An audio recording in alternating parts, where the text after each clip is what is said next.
ಏ ಮೋಡ ಬೆಳಕಿನೋಣ ನೋಡಿ ಫ್ರೆಂಡ್, ಹಳ್ಳಿ ಏನೇ ಬೇರೆ, ಹಳ್ಳಿ ಸೊಗಡೆ ಬೇರೆ. ನೋಡಿ ಹೊಲ ಮಾಡೋದು, ನೋಡ್ರಿ ಹೊಲ ಬಿಚ್ತಾ ಇದೆ ಟ್ರ್ಯಾಕ್ಟ್ರ್ ನೋಡಿ.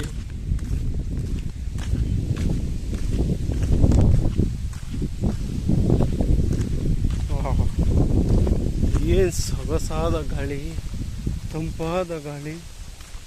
ಯಾರು ಬೇಕು ಈ ಸೌಂದರ್ಯ ಸವಿಯೋಕ್ಕೆ? ಅದೃಷ್ಟ. ಎಲ್ಲ ಸಿಟಿಗೆ ಹೋಗ್ತಾರೆ. ಸಿಟಿಲಿ ಏನೈತೆ ಅಂತ ಹೋಗ್ತಾರೆ?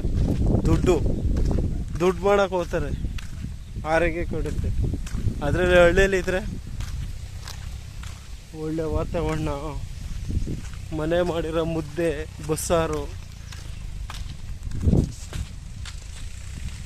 ಹಳ್ಳಿಗೆ ಸಿಟಿಲಿ ಪಿಜ್ಜಾ ಬರ್ಗರ್ ತಿಂದು 100 ವರ್ಷ ಬಾಳೋರು 35-40ಕ್ಕೆಲ್ಲ ಡಮಾರು ಹೊಗೆ ಆರಿಸ್ಕೊಂತಾರೆ. ಹೆಂಡತಿ ಮಕ್ಕಳು ಫ್ಯಾಮಿಲಿ ಗತಿ. ಬನ್ನಿ, ಯಾಕೆ ಹಳ್ಳಿ ಬಿಟ್ಟು ಹೋಗ್ತೀರಾ? ಸಿಟಿಗೆ ಏಕೆ ಹೋಗ್ತೀರಾ? ದುಡ್ಡು, ಪ್ರಿಸ್ಟೇಜು, ಅಫಿಷಿಯಲ್ ಮೇಂಟೈನ್ ಮಾಡೋಕೆ ಹೋಗ್ತೀರಾ? ಬನ್ನಿರಿ, ನೋಡ್ರಿ ಹಳ್ಳಿ ಪ್ರಕೃತಿ.